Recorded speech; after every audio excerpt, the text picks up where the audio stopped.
Happy Tuesday, everybody. My name's Aaron. I'm the co-founder and managing director here at BWG Connect. We're a giant networking knowledge sharing group. Been around for 8 years now, really focused on just interacting with as many brands as possible on a daily basis and trying to figure out, hey, what is everybody trying to solve for?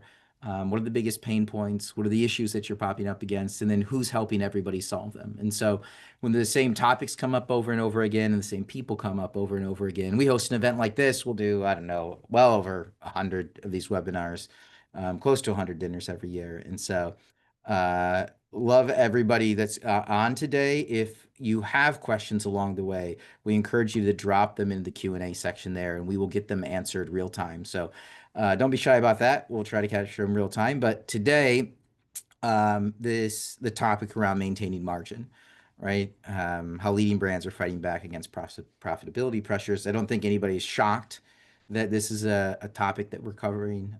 Everything from tariffs to increased paid media cost, everything that's out there. It's just one of those things that brands are trying to understand. And so we've got some great friends, partners, supporters of the network over at Three Colts and at Current Commerce. And they're here today, kind of lend us to their information and their expertise in this space. So again, if you have questions, don't hesitate to drop them in there. But if we want to go around the horn, who wants to jump in first? Let's just go around, brief intro on yourself and the company. Brad, do you want to go?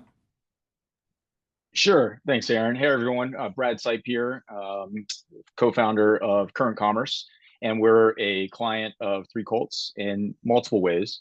And so we're super excited to kind of get the band back together here with you, Aaron, back in the Quiver days. And so my claim to fame, as I like to say, besides 4 kids and a puppy, is I was also a co-founder of Quiver about 12 years ago. And we were a top 30 global seller at our peak, sold to Advantage Sales and Marketing. And so just have a lot of experience on the Seller Central side, 3P selling, if you will, and everything that comes with that. And so super excited to share those insights and new insights today with you guys. Awesome. Who wants to jump in next? I can go. Mike Williams, VP of RevOps and Partnerships at Three Colts.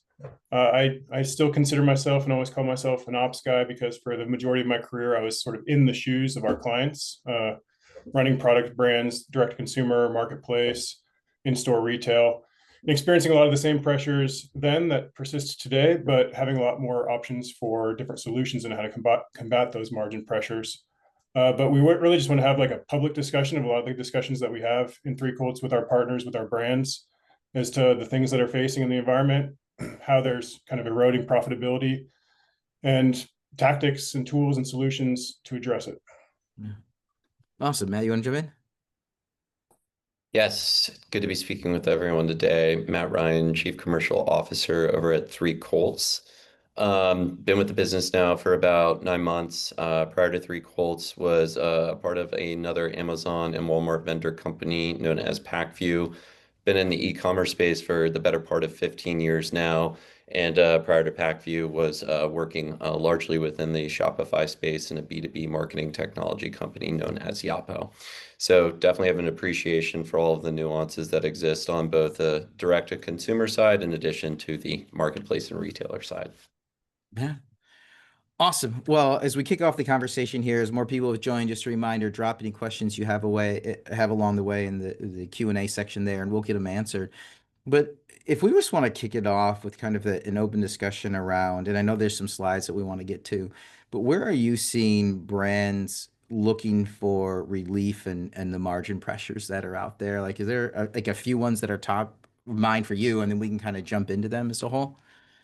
Yeah, well, I think that it's when you go back to the basics, right? Like, where's your sales price, where your cost of goods and landed? But there's so much that's happening in between, particularly with kind of complex supply chain solutions, cost of delivery, and then an ever-changing environment where your customers, those retailers, Amazon, Walmart, et cetera, are constantly adapting for what's good for their business. And then vendors and sellers need to adapt and fall in line. So a profitable business and sales channel of yesterday, it could be one policy change away from having to adapt and change and really reassess their profitability metrics, right? So there's a lot. Like, I look forward to the day where I don't have to talk to clients about tariffs with all that's gone on in the political and economic environment. But there's certain things that are like much more within your control, but they get muddied with like complex and high volume data, right? How many shipments are going out the door? Are they hitting the DC and then being rerouted to transfer to another DC? So it's a lot of things to look at, but technology has really lent itself to create a transparency to what otherwise is like really complex. I mean, the tariff thing is big too because you can't do much about it, right? I mean, um, uh, you can change where it's made, right? But usually that's not an overnight thing, right? You could reshore it to try to avoid some of this out there. And so I think that's the major thing right now is that direct impact on margin from the tariffs that people are trying to solve for. Like, where do you go looking? Like, are you going back to Amazon and just renegotiating, which, is incredibly hard to do? Is it in shipping costs? Like, w where should brands think about walking through to find margin?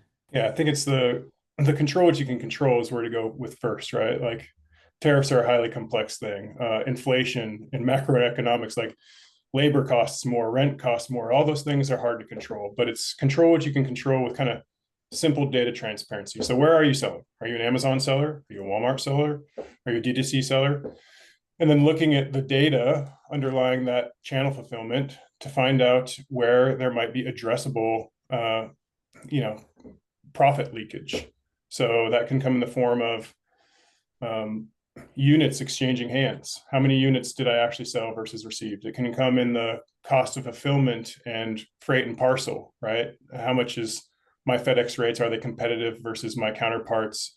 Am I getting the correct weight and dimensional costs of shipping? So really it's like, look at your sales channel. That depends on what type of seller you are. You could be an Amazon FBA seller. You could be a direct consumer, kind of single pick pack to the doorstep seller. You can be a brick and mortar seller. But what I used to do as an ops leader took a lot of personnel and a lot of spreadsheet jockeying to go through line by line by line. And that becomes a error prone and really costly process to do, aside from the fact that my team doesn't want to work on those things, right? So how can we just take a look under the hood, depending on what sales channel you are, and address areas of opportunity? Yeah, if I could add to that, I mean, I think, Mike, you're spot on. Control what you can control. I made a note to myself with that questionnaire. Don't even talk about supply chain and some of that stuff because a lot of that's out of anybody's control. But obviously, brands are doing everything they can to shore up their costs so that they have a fighting chance. What I see happening time and time again, and it's been happening for years, is really just the data analysis and how it can drive the business and drive decisions. And I feel like it's still not going deep enough, even with all the AI. In fact, I think AI is affecting people's ability to really understand the data that they have at their fingertips, mainly because so many people depend on it. And the reality is you have to go really deep into the data and look at it with your own eyes and your own experience and say to yourself, is that true? Is that real? And I think the best version of that or example is attribution, just from like a paid media and advertising side. It's time and time again, I see results, metrics that brands say they're achieving. And when you dive into the data, it's actually not true. And it could be a very simple setting on an ads campaign. It could be a very simple tool that you're not deploying that helps you understand that. And so that's just one area of many where you can get control. And if you don't have control, the problem is you're fighting and working so hard to make one channel profitable or optimized, and you're not paying any attention to other channels, which is really where you're going to get your incremental growth from. And so it's almost like a fear-based situation where brands are just hesitant to invest into other new emerging trends or channels or platforms because they're so focused on what's not working for them today, and they're distracted by that. And we're here to help them get undistracted so they can start working on the business as opposed to in the business.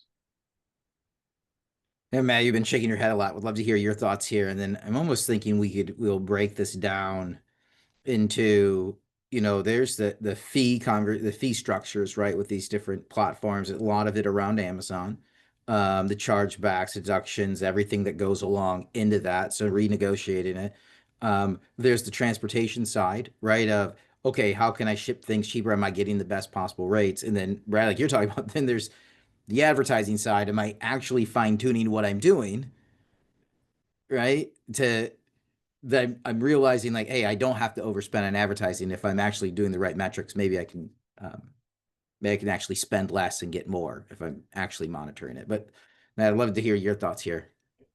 I agree with everything that Brad and Mike said. I even as recent as this morning was on a call. Company will go unnamed, but they're a juggernaut within the pet category, and they're approaching how they reach their customers through multiple channels, largely Amazon, Walmart, and direct to consumer on the Shopify side.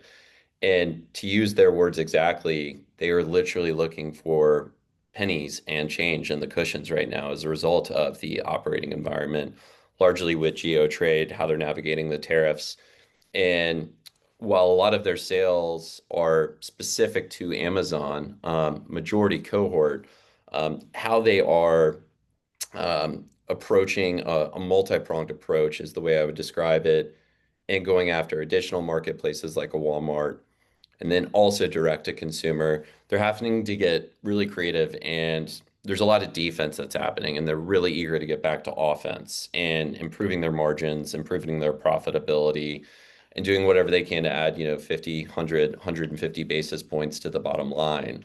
And so I think it'll be really interesting to see what happens over the next 6 months in terms of everything that has happened this year, and what will be the ways in which they go about distribution in that strategy on a go forward basis. So we will see in time, but we fit in nicely with what they are, experiencing challenges with, particularly around margin improvements and in ensuring that they're getting the absolute best shipping rates possible. Yeah, where is the general starting point when you engage? Like, what is step for people on the line? Like, what's step number one that they need to do in an audit? Is it usually on the paid media side? Is it usually on the chargeback side? Is it usually on I mean, I don't know. I could name off 15 more, but where do you find people missing it the most? Yeah, I think we didn't intend to PowerPoint anybody to death, Aaron, but this might be a good time just to ground, because there's a lot of different ways that maybe you're having some profit erosion, whether it's increased customer acquisition cost through paid media, whether it's increased landed costs because of materials or supply chain constraints or tariffs. But to answer your question, like where we start, I'm just going to display some of our three. Yeah, and while you bring it up, it's just so interesting from even 5 years ago, right? That how much it's changed where, e-commerce, whether it's direct to consumer or Amazon or Walmart or Target or any of these other, marketplaces that are popping up, the there's such a higher percentage of actual commerce being done on those that we have to now start looking at the overall impact of other things that we didn't necessarily have to consider before. Yeah, here's some of the things that we've talked about, right? Shipping costs, parcel delivery, also just like your cost of fulfillment to the various carriers that you do, Amazon FBA fees, Amazon 1P fees, Walmart, etc. So where we typically start, advance, is kind of in these four buckets, because there's all various types of brands, right? Some are largely in-store fulfillment, some are largely marketplace, some primarily try to be direct to consumer. So regardless of where you are, one, if not all of these things, is probably a thorn in your side, right? So we do kind of omni-channel, like cross-discipline audits to see, are you competitive in your parcel rates? FedEx, UPS, DHL. How is your Amazon 1P? If you're a 1P vendor, you have kind of bespoke terms. Every vendor has their annual AVNs, and what one brand pays for co-op or damage or freight allowance might be different than somebody else. So one is, are they competitive? Two is, are they being assessed properly against every payment remittance that Amazon's making to you? If you're not a vendor, 1P account, Amazon, same sort of flavor on the 3P side, right? For storage costs and inbounds and penalties assessed, are they being assessed appropriately or are they in error? In Walmart as well. So any brand that we engage with doesn't have to do all of these, but it's a good starting point because they're all data-driven assessments to what might be immediate returns refunded to your account or go forward cost savings. Yeah, and to add to that, just on the agency or seller side of the business, and I think this applies to vendors, of course, as well. It's one thing to see where there's leakage, and maybe Amazon owes you or Walmart owes you, what have you, but it's another thing to actually look at all the data in a way where you can actually act on it. And I think we hear this a lot. We hear analytics. Well, there's a big difference between analytics and statistics, right? Statistics is kind of what most dashboards are doing, or maybe even other reimbursement tools. But analytics really goes further, where you're actually trying to understand, okay, what caused that, right? Was it an Amazon issue or was it a me issue? And I think what's the big difference for us as an agency with Three Colts has been that we actually are given way more opportunities to dive deeper with the brand to understand, what they can change. Because there's always going to be some room for improvement. I've been saying that for years with every single call I get on. It's like, hey guys, listen, like, don't take some of this stuff the wrong way. There's always room for improvement here, right? You might think you're getting an A on Amazon, but let's get an A plus if we can. And we see that time and time again. And I know Mike has some examples in the deck we'll pull up later. Mike hears this all the time from me. I'm big on like transaction profitability, ASIN profitability. So whether that's at a high P&L level or that's down all the way to a single transaction, I love to see everything that's contributing towards or against having a margin, having profitability. And I think that's where I see a huge difference in the tools that Three Colts offers compared to like other platforms that are out there. But the key difference is making sure that you have someone to guide you through that data who actually understands what they're looking at. So you can say, okay, great. I've sort of reduced my overhead expense with Amazon as a vendor or as a seller, but now there's this other side of the transaction or the equation that says, these are the things now I need to do to bring these things together and be as profitable as I can. So, jump in and then a question, and others, if you have questions, drop them in the Q&A and we'll get to them for sure. I'm just going to say that I've had the good fortune of seeing Brad do more with the data than maybe the average brand or agency, right? Because it is one thing to say, hey, we found this much potential recovery in your Amazon account, right? And like that's the go get. But then there's all these other insights that you can glean in looking through the data and how it's organized. Because in Amazon or in Walmart, in FedEx, like these are kind of complex and siloed data sets.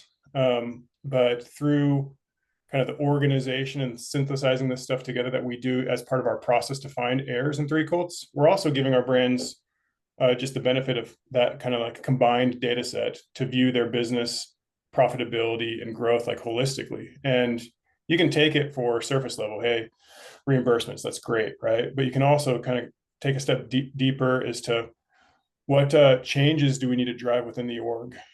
What topics of conversation can I have with my vendor manager or my Amazon rep, because maybe we've opted in for some program with some perceived benefit, but we're not getting that benefit. And I've got some examples to share that came from some live like qualifying audits that the current commerce team did, and what additional they found, like more than just money back.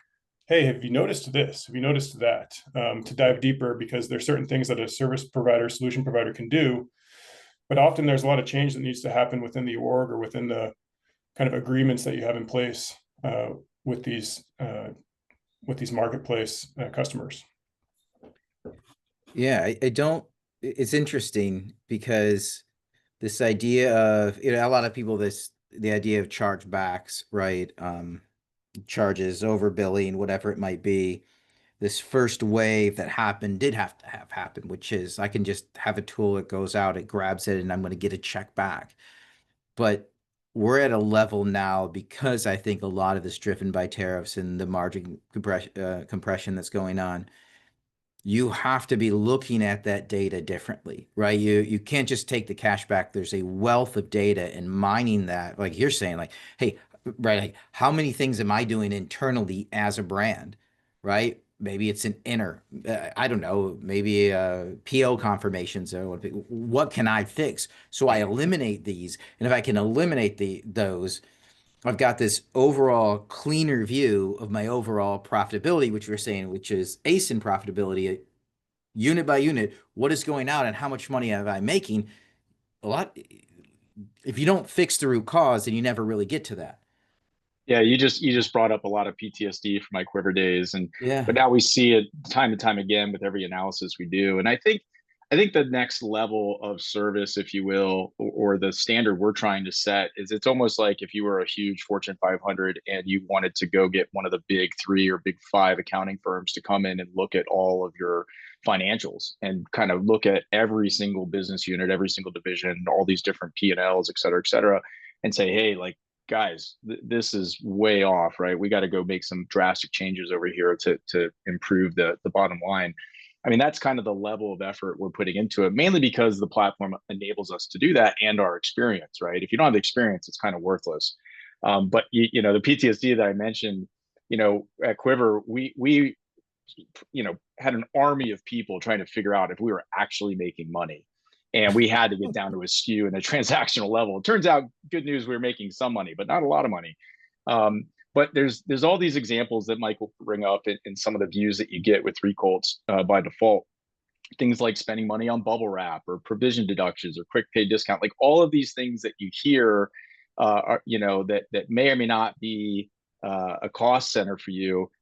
They're happening, and it's not shocking anymore. It was very, very shocking in the beginning of this whole deep dive into Three Colts and its capabilities. Now it's becoming just sort of standard, like, hey, listen, here's 3% back of your ship cog value, or 5% of sales back in the form of reimbursement. But here's another 10% over here in aggregate of things you can improve to improve your profitability. There's almost more reimbursement on the other side of the analysis than there is, hey, here's a check for things that happened in the past. So our focus is really, the past, let's clean that up, let's learn from it, but now let's also have this future version of ourselves that is much, much better and more profitable. Should we bring up some visuals now so that Yeah. it makes more sense for the audience, Yeah. the things that we're talking about? No, I love it because I think we're at a time where you can't afford not to look at it next level. You can't ignore doing a deeper dive at any point in time. And I will add, agencies typically don't like this because, to be honest, it's sort of their responsibility, right? So you have to be careful of like where you're getting this information from.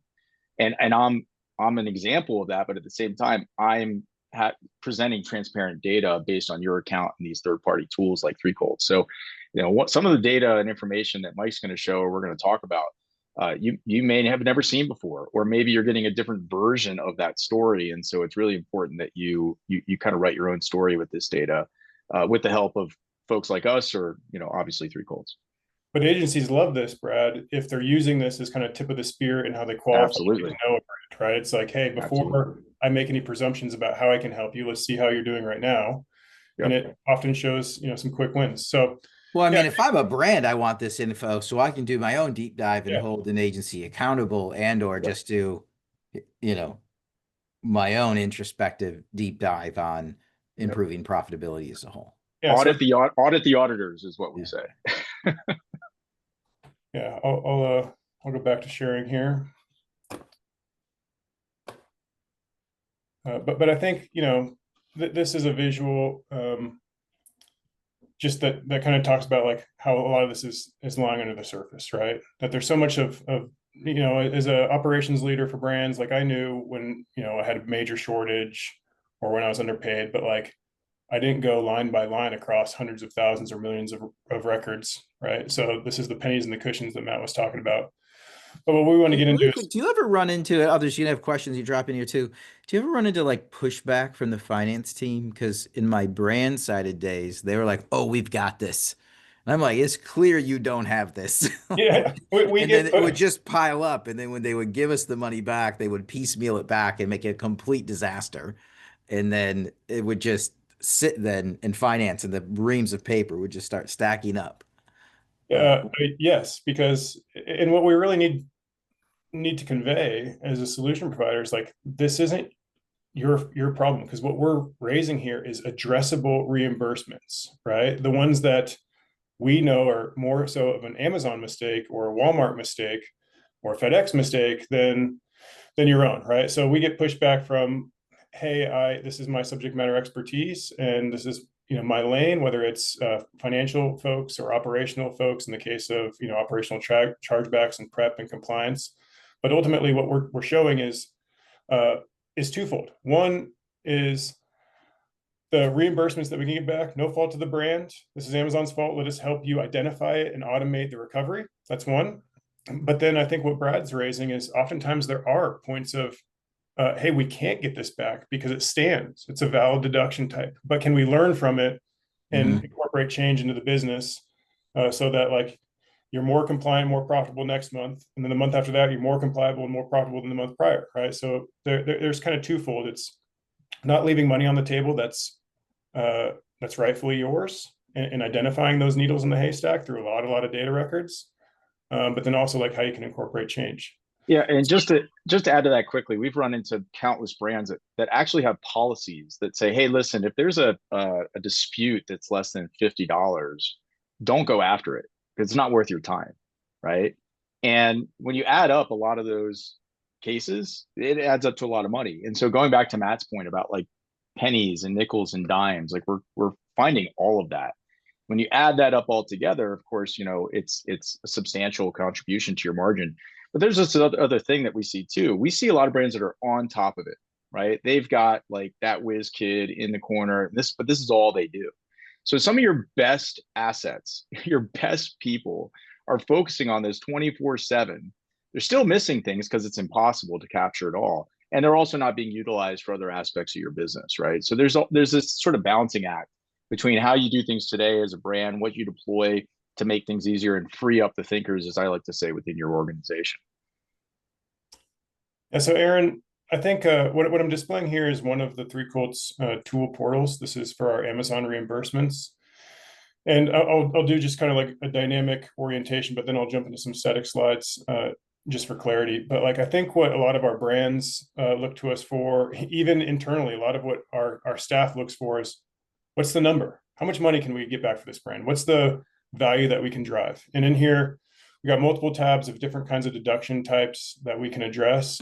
But hey, the go get is in this case $1 million, and we had to go across a couple million rows of data to find that. And here's all the transparency to the disputes that we're raising. So it's really transparency and line of sight to those deductions. Great. That's the first value add that we have, and we have it across multiple types. That was an over accruals number. Here's a shortages number.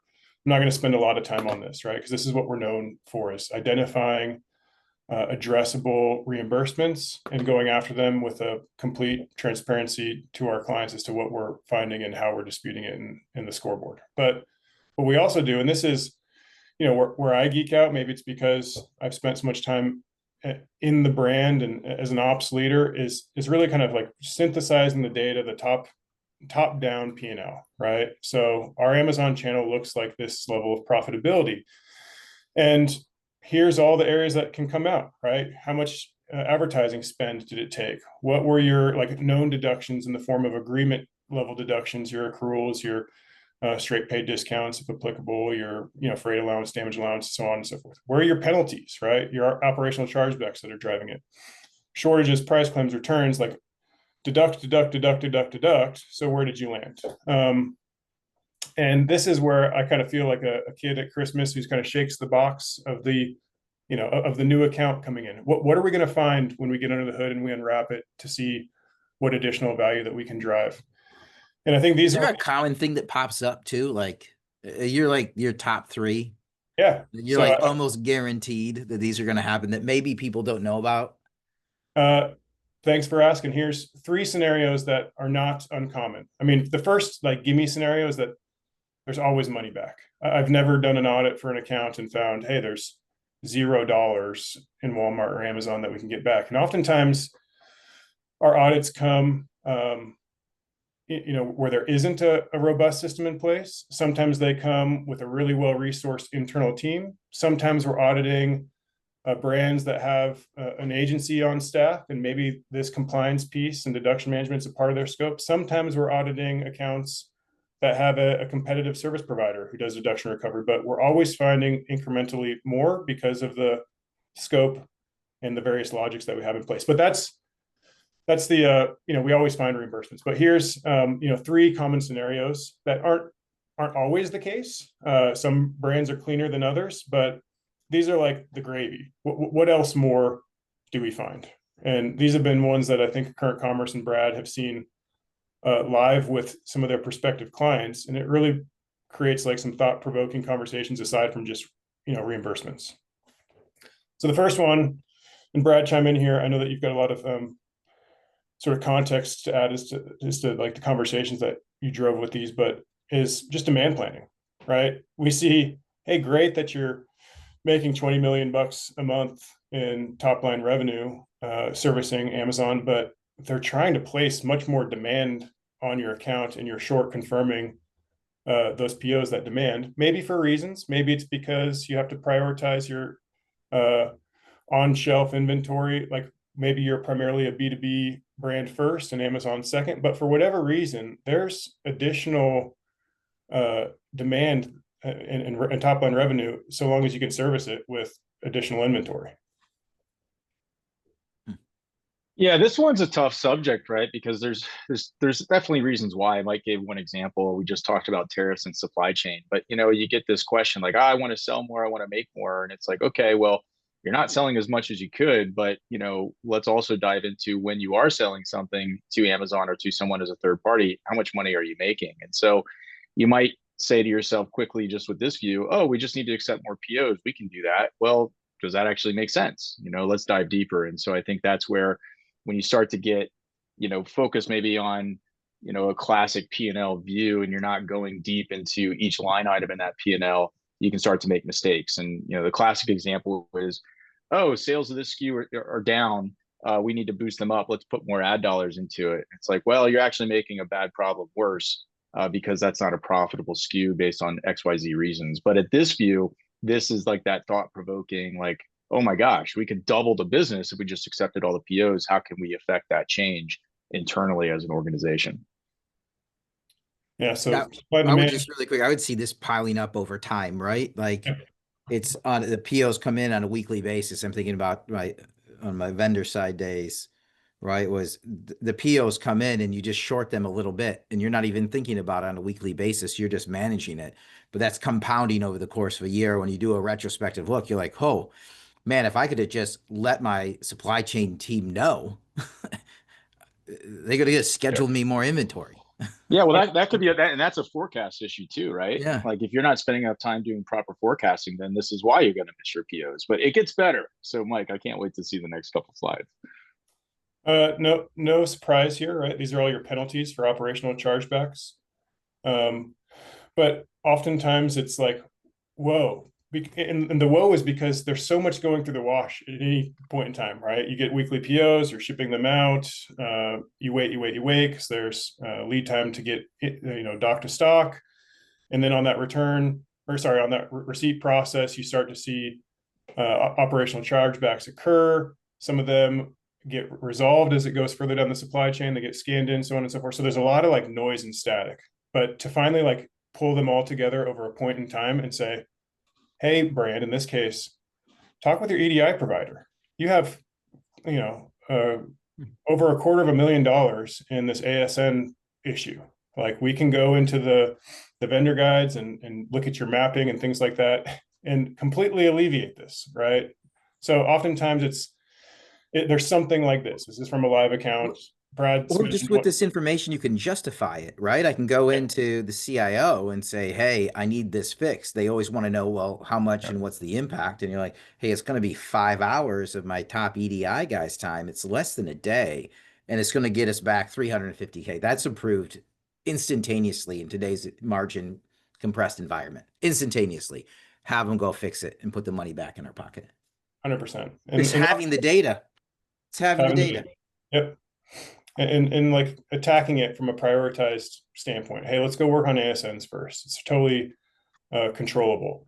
Brad mentioned one, it's not on this account too much, but yeah, 50 grand in bubble wrap, right? But sometimes we see just a prep stuff. And oftentimes brands will say, Yeah, we intentionally do that because the deductions more cost effective than having our staff, put it into a prep bag, right? And I know that there's some new news about Amazon's prep changes and things like that. But sometimes it's just taking it, top down, the most important, most controllable at a time, but having the data and having it clear and actionable. Yeah.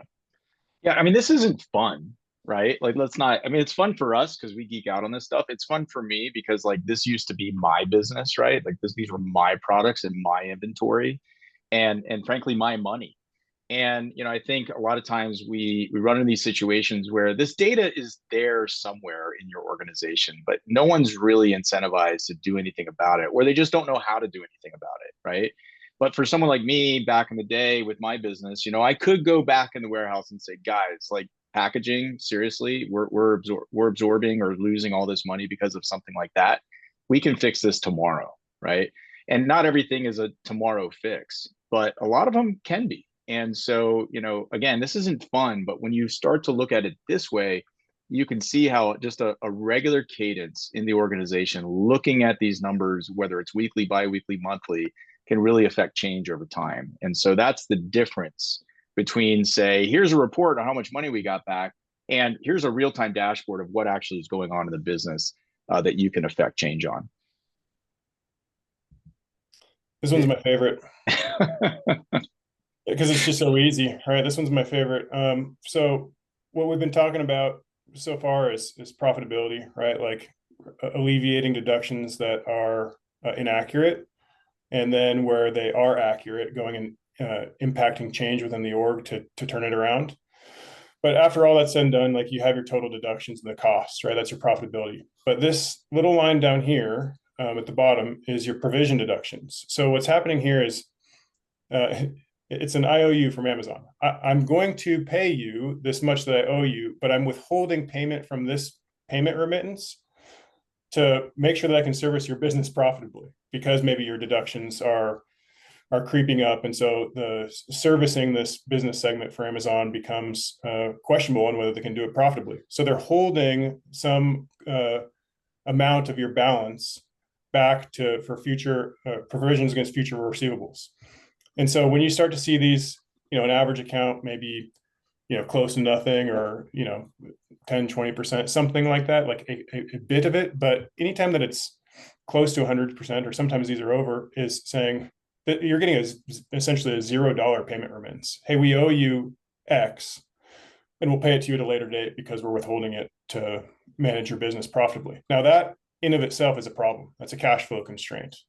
Becomes compounded when you have certain accounts that are electing like a quick pay discount, 1%, 2%. Hey, we'll give 2 points for fast payment, and you're getting a really fast payment remittance, but you're actually realizing zero cash forward because so much is tied into a future receivable. So really quick, they do a provision for receivables, and they say we're going to pay you within the time frame that they're supposed to pay you, but then they don't, and they take their quick pay discount.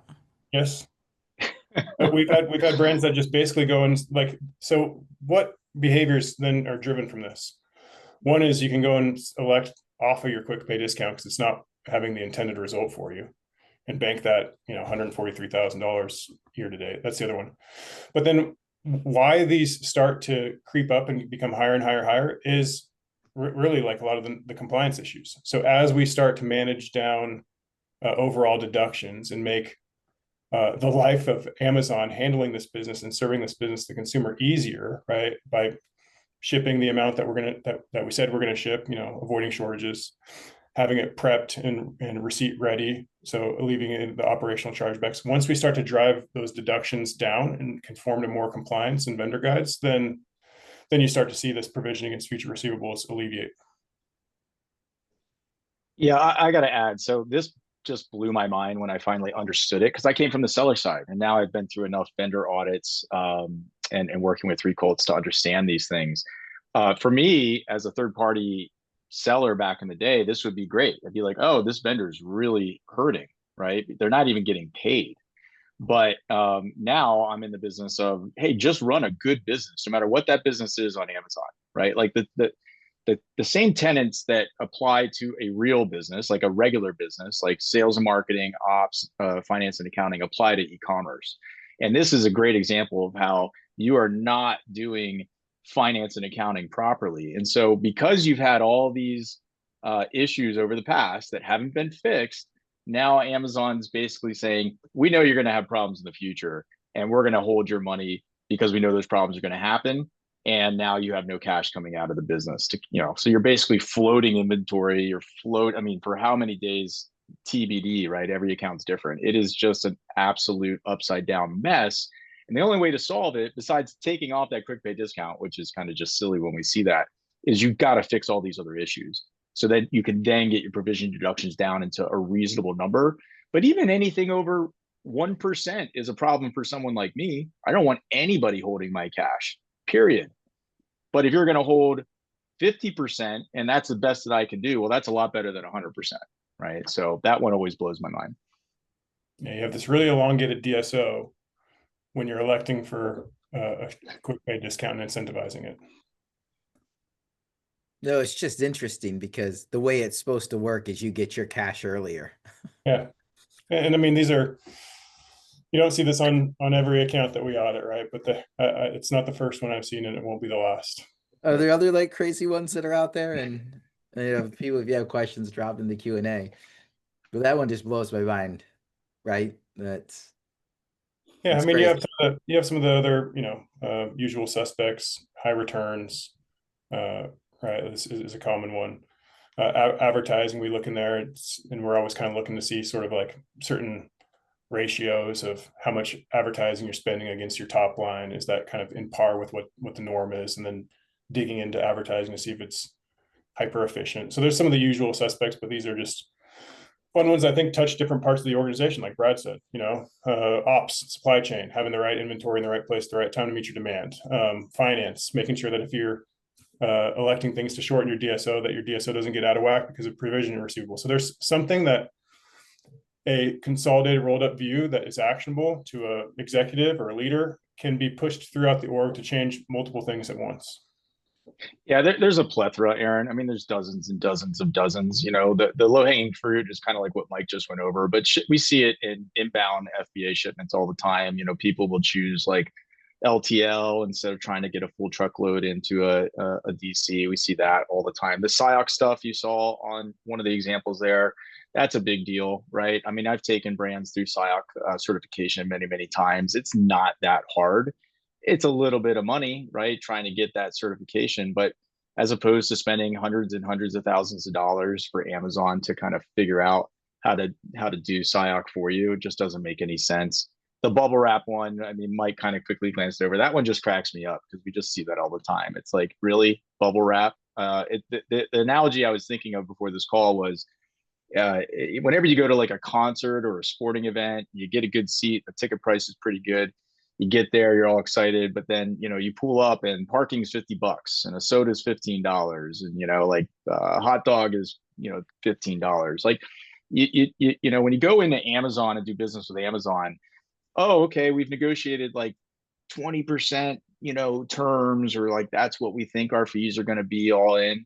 And when all these other things are contributed or added up, now you're north of 30, you're north of 35%, right? You just didn't expect that, you didn't plan for it, and you're not tracking it, so you just don't know.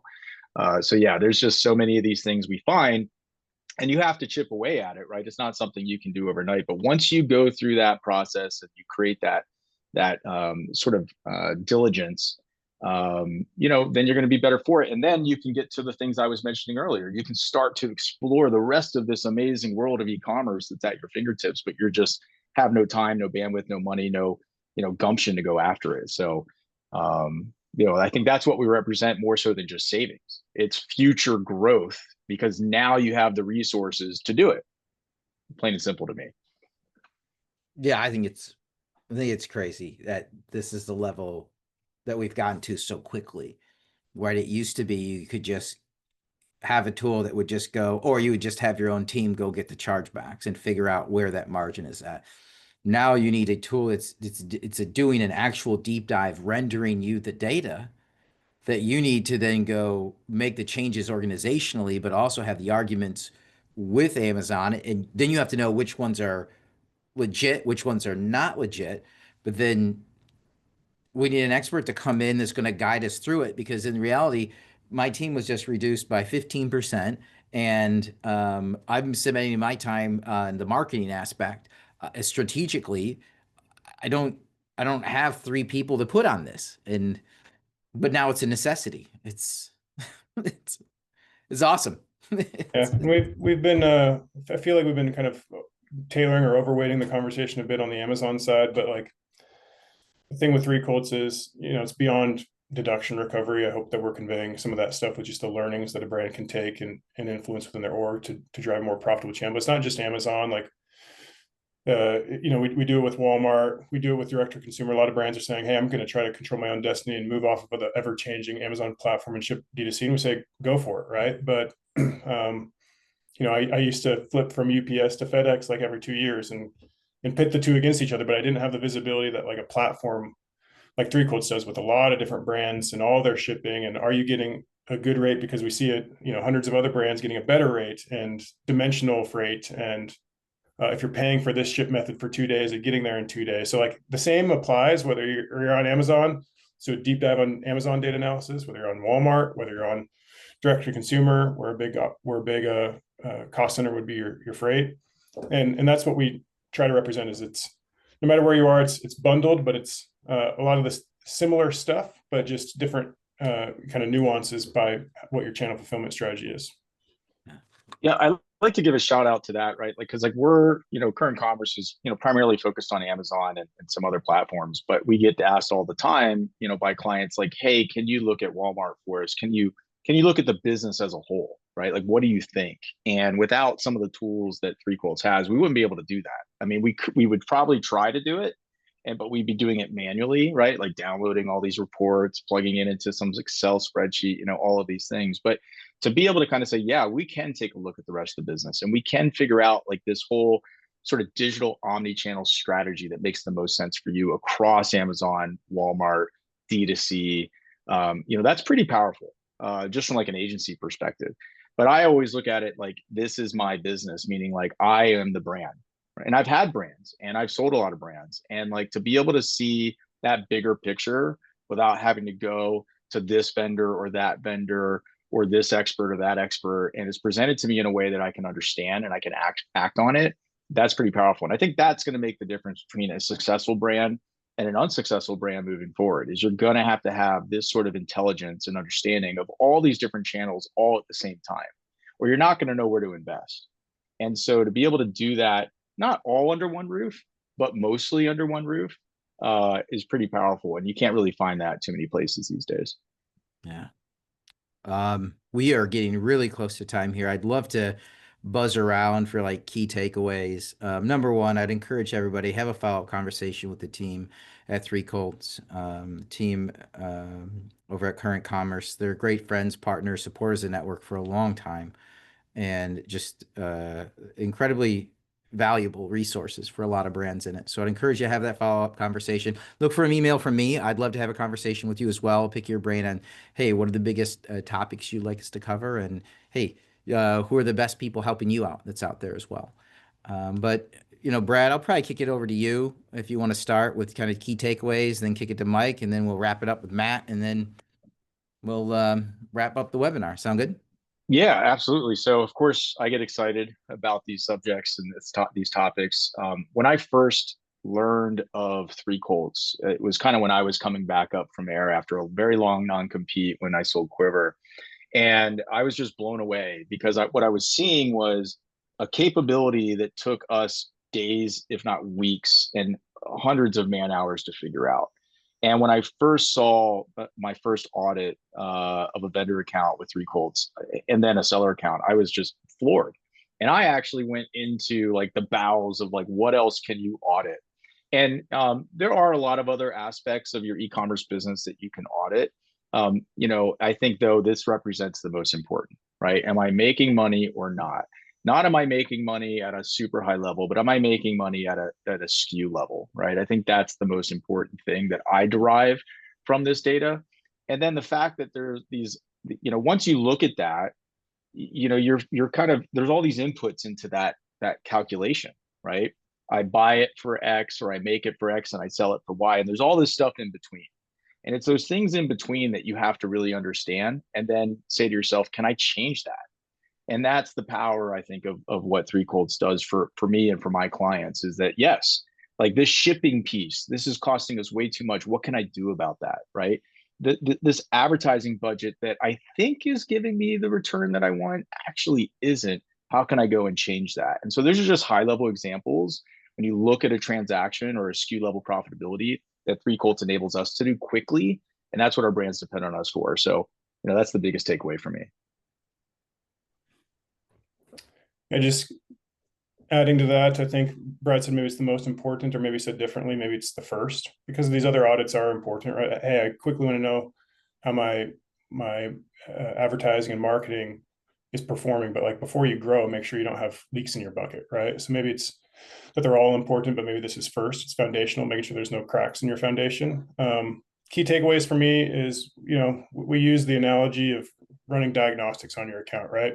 I feel pretty healthy today, but my doctor still tells me that I need to go get a physical once a year and have my blood work done and make sure everything's good, right? So go get the diagnostics on your account, go get a health on your financial performance on your account.